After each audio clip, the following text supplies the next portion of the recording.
Hello, everyone, and this is the Let Me Think podcast. I'm Emily, and I'm one of the hosts of this podcast. My co host, Gosha, is on holiday right now, and so I will be speaking with Sharon, who I have here today, about releasing emotional baggage and trauma. And I'm so excited to talk to her. Her name is Sharon Wood, and she is a quantum career coach who believes that we all have an innate ability to overcome trauma and learn from those experiences that shape us into the higher versions of ourselves. And she utilizes her knowledge of energetics and inner wisdom to assist her clients in creating the dream career that they deserve. So, Sharon, would you like to tell us a little bit more about yourself and where you're located? Yeah, thanks so much for having me, Emily. My name's Sharon Wood, and I'm located in Sedona. I've recently moved out here, and a little bit about my story. I've overcome a lot of trauma in my life, and I just really love talking about the release because of the feeling that you get when you let go of the emotional baggage. So, a little bit about today, I'm going to go into how emotional baggage affects us, the lens that we see the world through.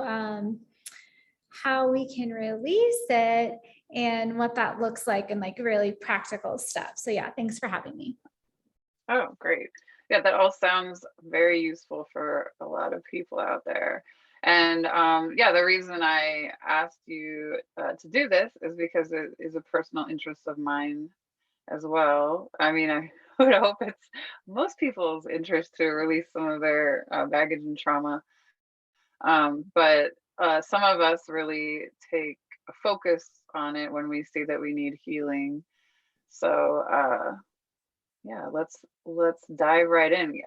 So before we get really deep, which we will, I'm sure, can you define uh, baggage and trauma? Yeah, so baggage and trauma are a little different. Let's get right into trauma. Trauma, this is just a quote that I found that I was like, okay, this one's good. So, trauma is not what happens to you, trauma is what happens inside you as a result of what happens to you. That's Gaber Mate. And so, really, when we're looking at trauma and discussing its effect on us, realizing that it's not something that happens to us. This is why some siblings, like you see families go through extreme cases of trauma ongoing, and some siblings turn out okay, they're resilient, and some don't, right? They're still feeling the effects of trauma. And so trauma is like I will just do like a really good definition. So it's an event or events that happen that we don't have the inner resources to deal with. So if our personal safety is, well, it doesn't even have to be a real threat, it can just be a perceived threat, then that experience is the trauma, right? It's how we're dealing with it and our ability to reconcile that. So it can be emotional, spiritual, physical, and yeah, mental too. That's the other one. Okay, cool. So those areas are the areas where we can experience the trauma. And then the other thing, emotional baggage, is the emotions attached to that trauma. So here we have the event or events, right? And then we have the baggage attached to it. So emotional baggage, we have energy in motion, right? Emotion. And that typically is fear. That's like the strongest one. Fear, anger, or no, so anger is the strongest one. So anger, fear, sadness, guilt, and shame. Okay. And those drive our behavior, right? Those are like the core ones that I release when I'm helping people release trauma. And those create the baggage. And that baggage then creates a filter, like glasses that we see the rest of the world through. So people who have had, acute or complex trauma speaks into like it happening on a regular basis versus like just a one-off or two-off events. It's like a consistent thing. Like a verbally abusive parent. Okay, so if your parent is verbally abusive and every day after school you get screamed at and called stupid, your subconscious mind is going to really accept that as your reality. As children, like we don't have, well, at least for me, like I didn't have the energetic boundaries to say like, no, that's not the case. Yeah. And so that's complex trauma. And how that relates to emotional baggage is like when we grow up, we have the opportunity to start reconciling it and letting it go. And so yeah, if you've had trauma in any case, you're going to possibly be like hyper vigilant and want to control your environment because that brings you a sense of safety, because really that's what humans are looking for. We want to feel safe and loved, right? So we're always looking for that. And so, yeah, that's how trauma can affect you, is just being hyper vigilant. It can also affect you by being just negative and viewing the world through a negative stance of like, this is terrible, like all my experiences are terrible, like what's the point? So really you can be in this like cycle, right, of things, because you're thinking it, so then you're manifesting it, then you're experiencing it. And that's really what those emotions, that's the behavior that they're driving. And the filter that you're seeing the world through is the one of trauma. Yeah, So that all really resonates with me.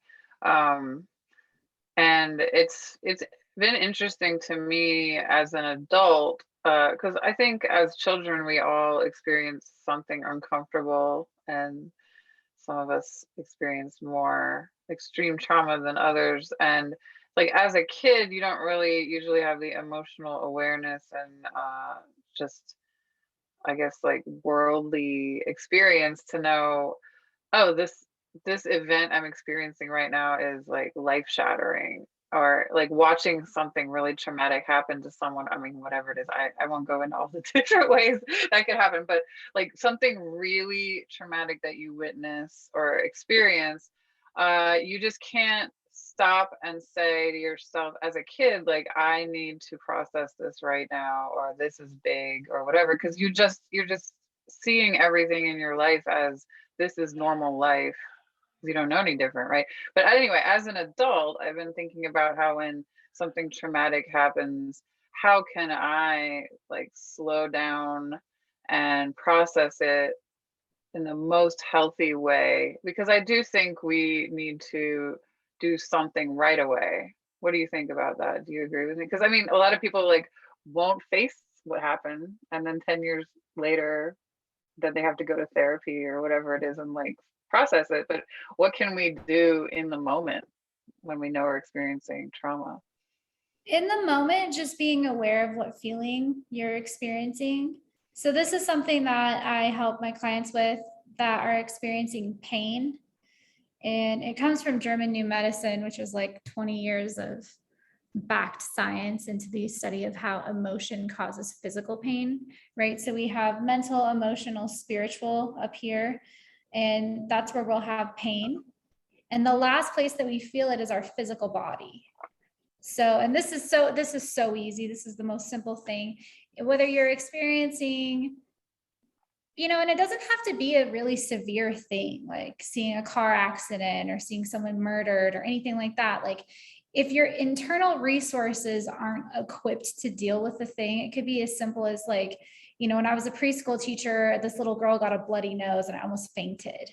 Like I wasn't equipped to deal with that. It wasn't the most severe thing I'd ever seen, but like I just personally didn't have the inner resources at that moment in time. So back to the tool that you can utilize. Anytime you're seeing something that is traumatic, like just accept that it's happening. Acceptance in the moment is like the biggest tool that you can utilize, because it's like, if you're avoiding it, which is a trauma response, avoiding looking at it, like you're right, like it's gonna come up like 10 years later and you might need to go to trauma. So acceptance, and then ask yourself what emotion. Therapy. Or yeah, therapy. You're gonna have to go to therapy. Okay, so you're going to, in the moment, just accept that it's happening and that it's, part of your experience, and then ask yourself, what emotion am I feeling right now? and let yourself feel those emotions in your body. One thing I was going to share is like a lot of us can feel things that aren't ours. And I think that's really important to just be aware of how you're feeling at any point in time, because that's going to be affecting you. Like for me, I went to, this is like a couple of years ago, I went to go get a smoothie at this place called Laughing Planet in Portland. And I got there and I just like all of a sudden started feeling like this extreme anxiety, like this knot in my stomach. And I was like, oh, it's weird, but I had been, working on my emotional regulation at that point. So I kind of just sat with it for a minute, right? I was like, okay, I'm going to accept that this is happening. And then I'm going to ask where it's coming from. What emotion am I feeling right now? Anxiety. And then I was like, oh, is this my anxiety? Because I was trying to figure out from the point that I left my house to the point that I got to the smoothie shop, like what had happened in between. And I was like, oh, I don't think this is mine. And so I released it and I left because like there was no one at the counter. I was like, I think somebody's in the back having like maybe some anxiety. I don't want a smoothie here anymore. So just being really aware of like, is this emotion mine? What emotion am I feeling right now? And then just having awareness and acceptance in the moment. And in that way, you're not going to be avoiding. Yeah. So the way you released it that day, or the way you recommend, if that happened to me or somebody else, to release it is like, what should I do if I walk into a smoothie place and I feel anxiety? Like to release it. Give it permission to leave your body. Just say, I like, even out loud. Just your intention, intention and imagination are so powerful. So as I was sitting there, let's see if I can go back to that moment right now.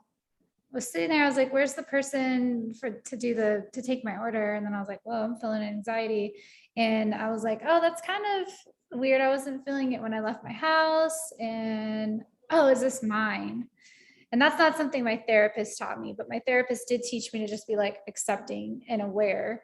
And then I was like, oh, okay, well, it's not mine. I'm going to send it back to the universe. Yeah. And, yeah.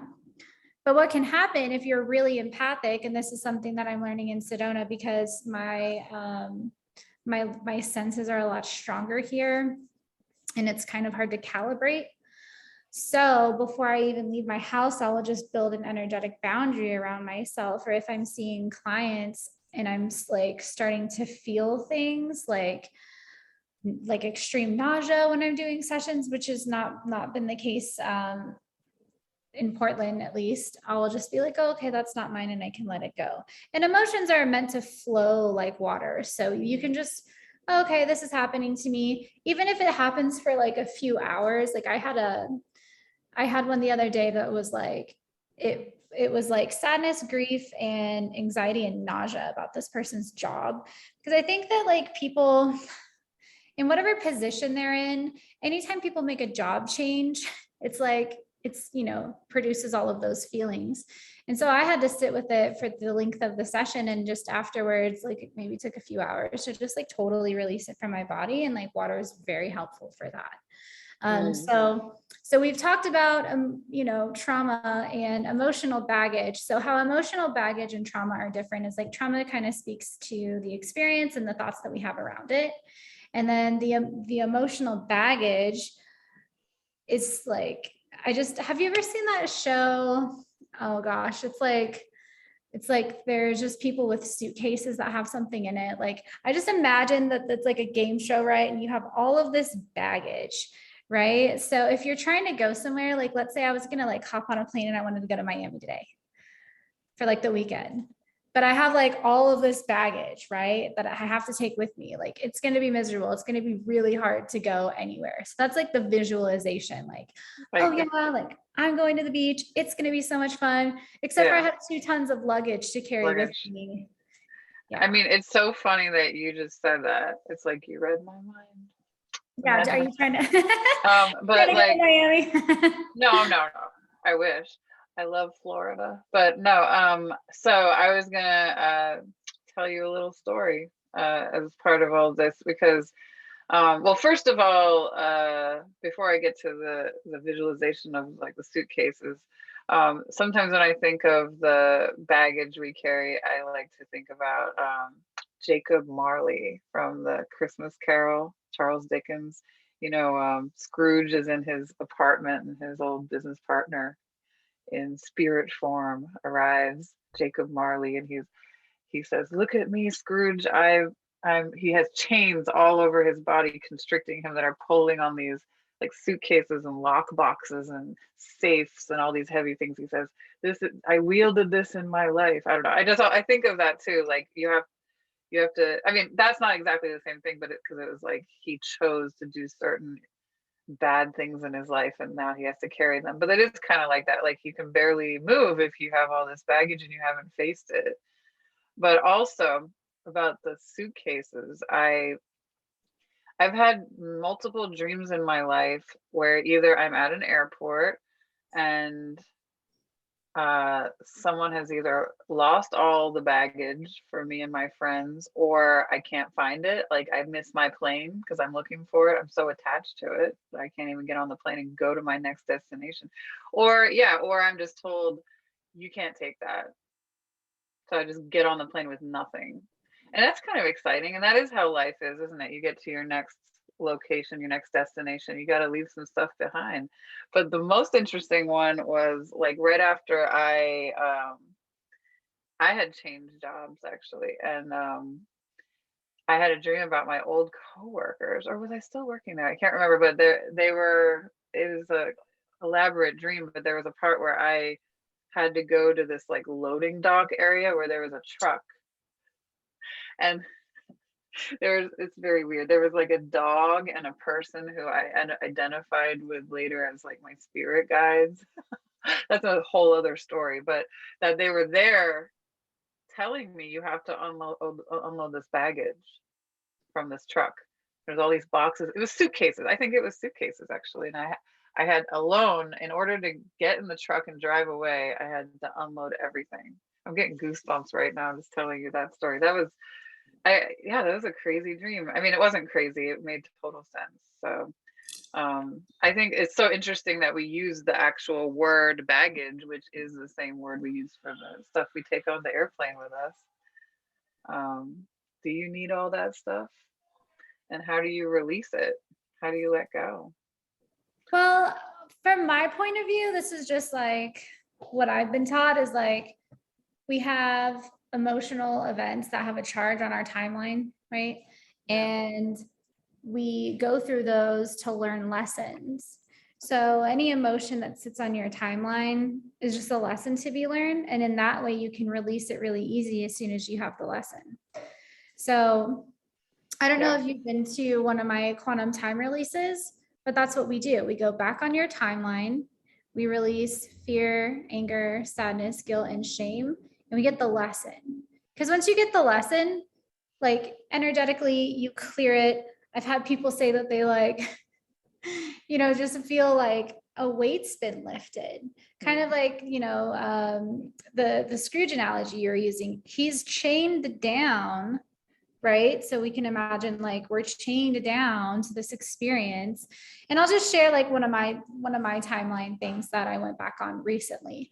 So I go back on my timeline because I do this like a lot. I love doing this because I feel like for whatever reason I've been gifted with all of the trauma and all of the emotional baggage. So I'm like, okay, cool. I'm just going to keep continuing to do this and guiding others through it. But so anyway, so I go back on fear. Right. And this is a past life or past generation. I mean, we go all the way back through the length of your like incarnation on earth.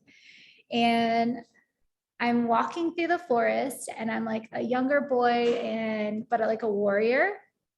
And I see like two people in the distance. And I get really scared because I'm like thinking, because I know that they're my enemies. And I'm like, oh gosh, like I think that they represent that there's like a whole army behind them. And what spirit showed me is I get this vision, I come up out of my body and I get an aerial view of the situation. So it's me and then those two other people in the forest. Well, there's no one behind them.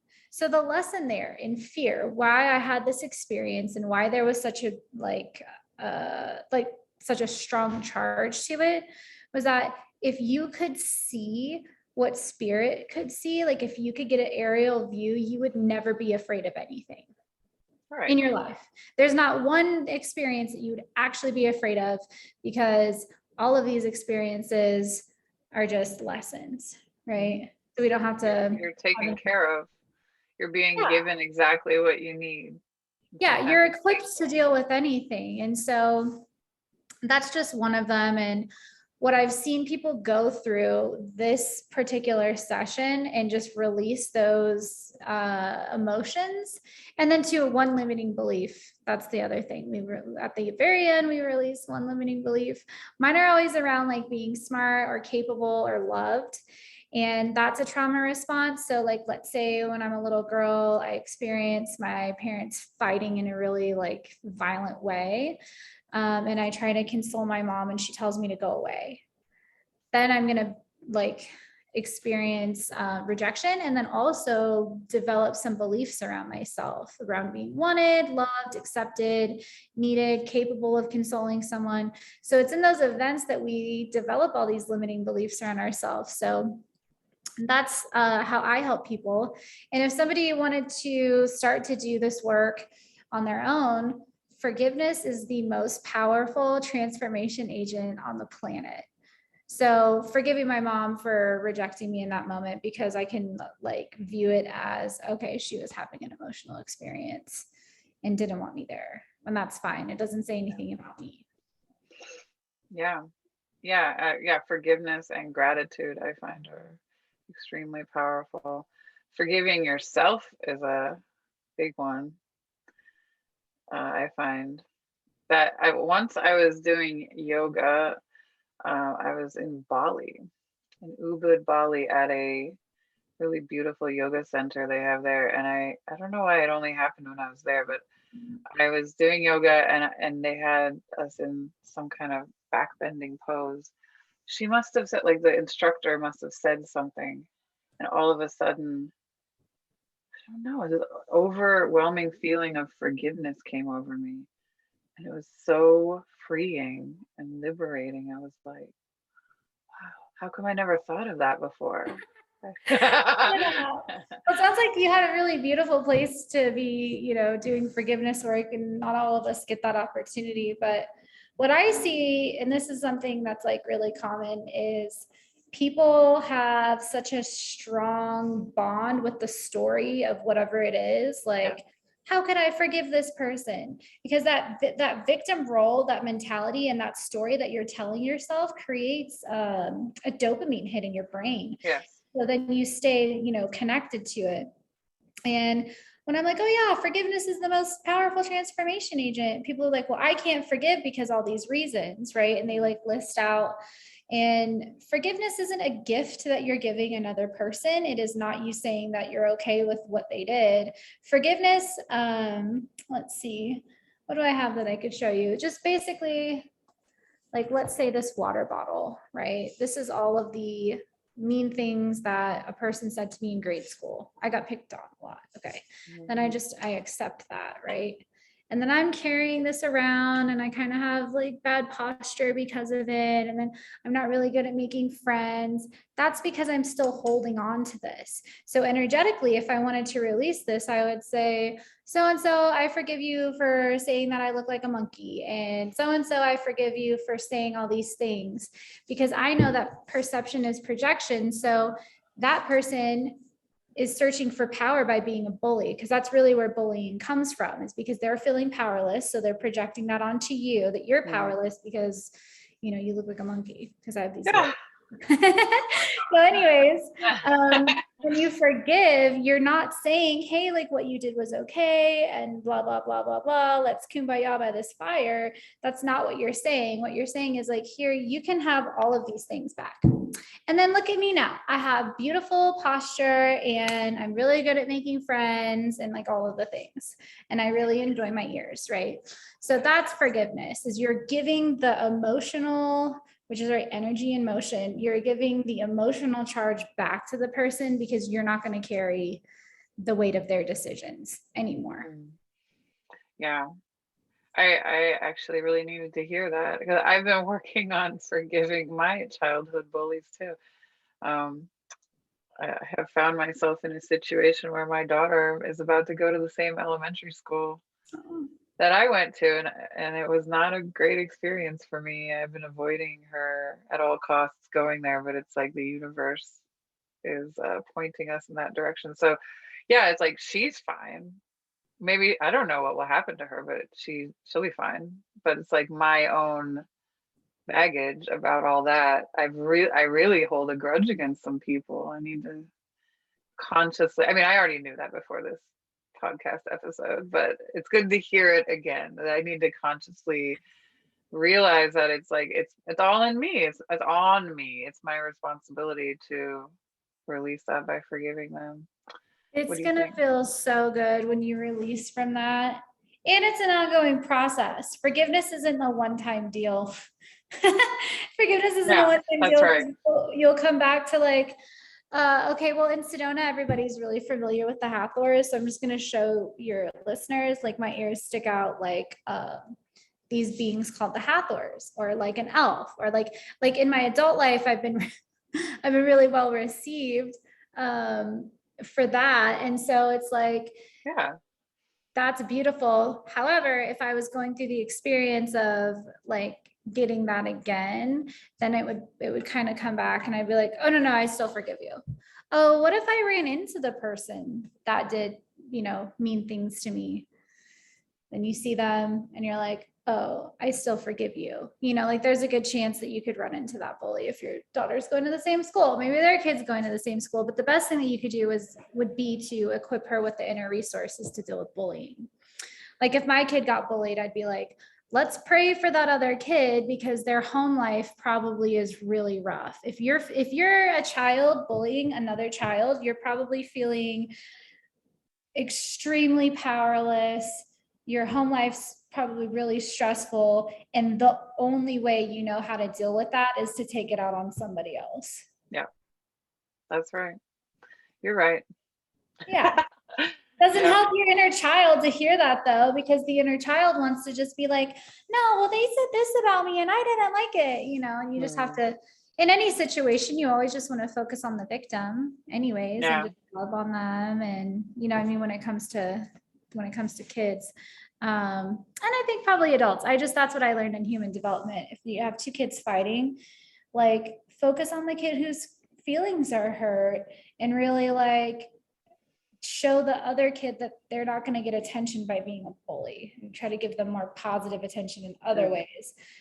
Because that's another thing. It's like kids, they don't care if it's negative or positive. That doesn't register in their brain. All they know is that they want attention because they're not getting it. So if they throw a toy at somebody else and they cry and then they get attention, well, they're going to start doing that more often.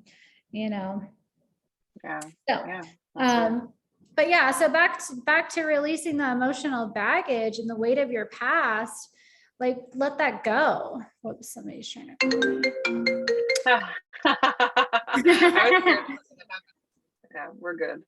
Okay. I have one of my last questions for you. What if somebody doesn't work on themselves at all and doesn't try to release any of the baggage and they get to the end of their life and then they die? I mean, I'm just going to say it, then they die because I believe in reincarnation. That I mean, I'll just tell you the answer. My answer to that is it carries over to your next adventure. So, what do you think about that? Yeah, when you die, you go to the level earned. So I'm going to go to a palace because I've been, earning that level. Okay. So there's this book, there's spirits sent me all these books throughout my life to where like I couldn't not do what I'm doing. I couldn't not reconcile my lessons on earth. This is my last incarnation here. And then I'm graduating. And so when I was 17, I ran away from home and I was like, because I lived in Texas. I was like, I don't need y'all. I'm out of here.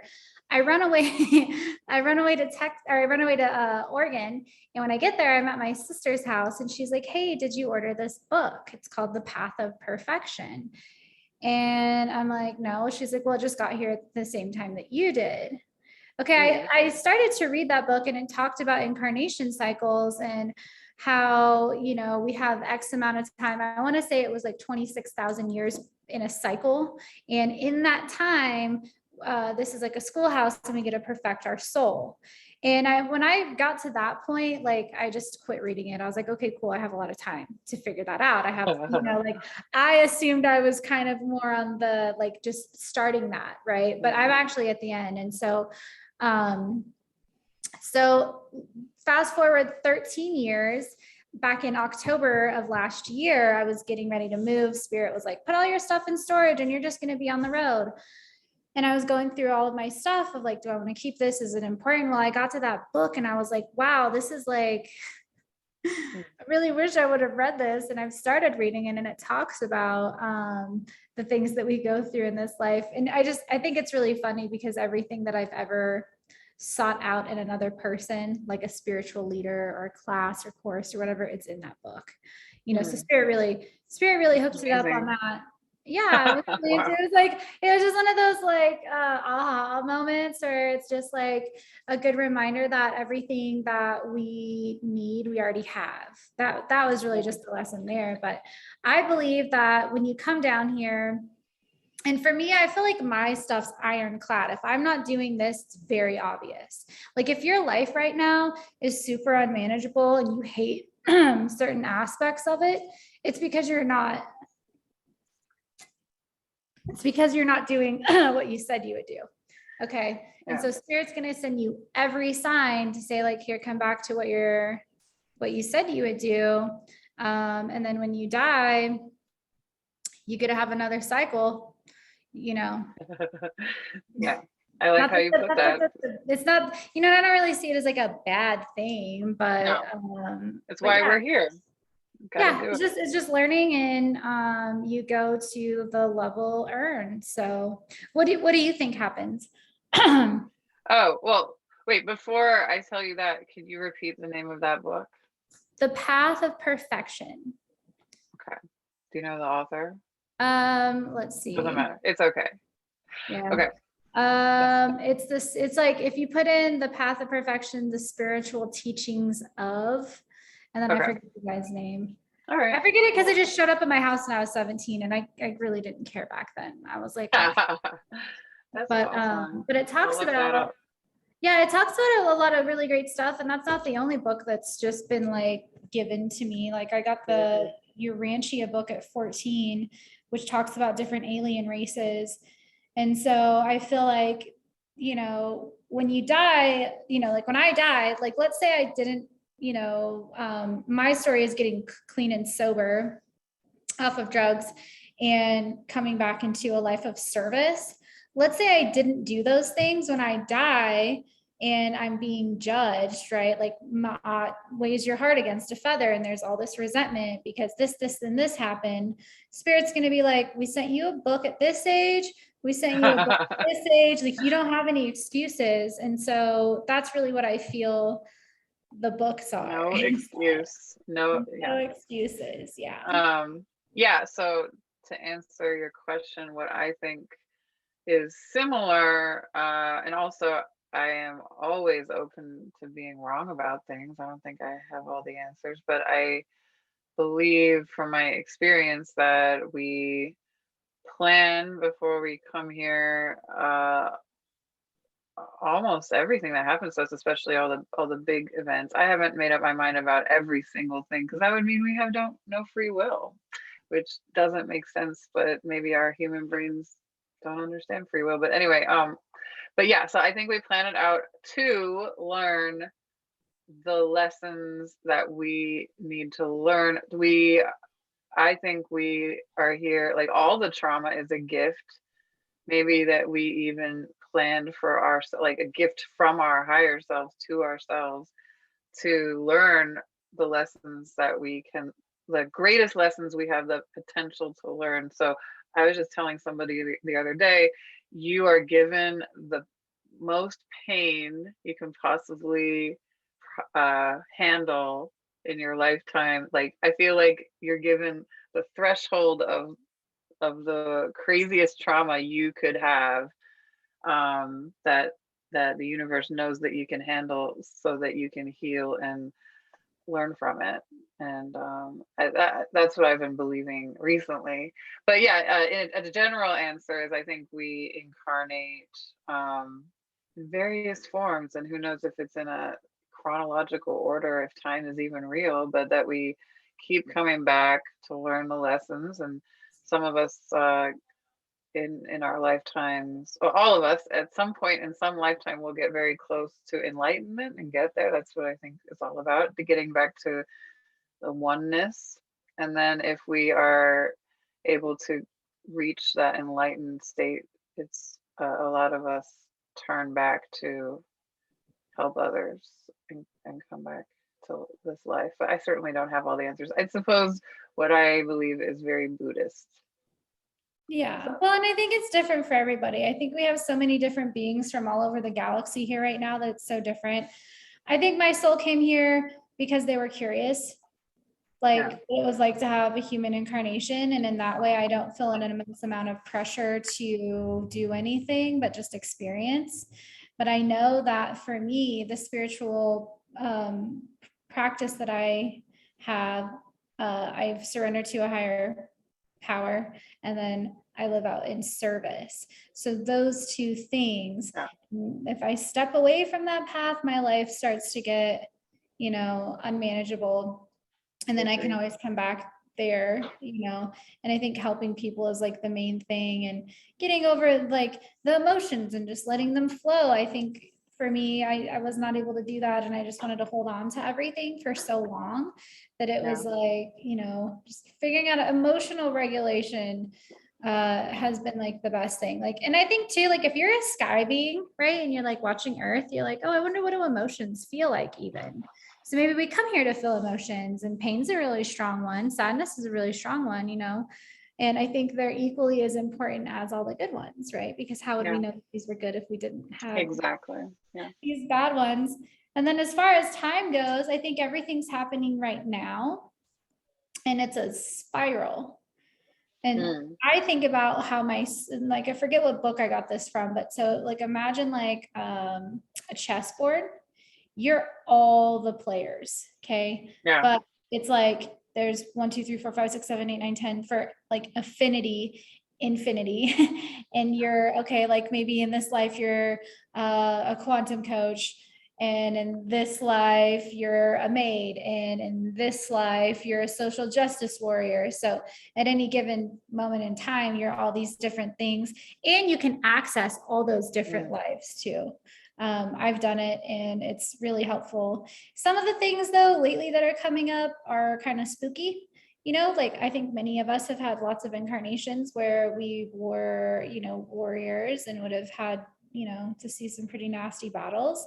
And so reconciling that, it's like we have emotional baggage from this incarnation, plus we have generational, and that's a science proven fact, because we know that our cells hold that information for the last 7 generations. So looking at the impact of generational trauma is super important as well. So even if you didn't have, like, let's say you have a really good life this incarnation, but you have a lot of ancestral trauma, it's still going to be up to you to reconcile that. So yeah, that's right. Wow. So this has been amazing talking to you. How can someone find you and reach out to you if they want to know more or work with you? Yeah, so I have an Instagram, Soar with Sharon. I have a Facebook page. It's also Soar with Sharon. I have a Facebook group where we talk about spirituality, quantum science, and career stuff. So that's a really fun place. If somebody wants to get to know me or just reach out or like talk about their trauma and see, I have a free, soulful conversation link, so they can go to my Instagram, click my link tree, and that will take you to a thing that says Let's Connect. Then they can go click Let's Connect and, book a call with me and see, like really I'm calling in women who are in a place in their life where they hate their job.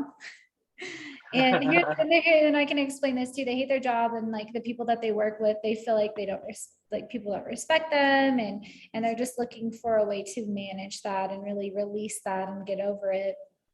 Yeah. In a quick way. That's why I call it quantum, because the sessions that I do are really fast and effective. So if someone wants to, get to know me, you can find me on Instagram, Facebook, and Yeah. Yeah. So again, if you want to find her, it's Soar with Sharon on Instagram, and her group on Facebook is called Evolutionary Abundant Women.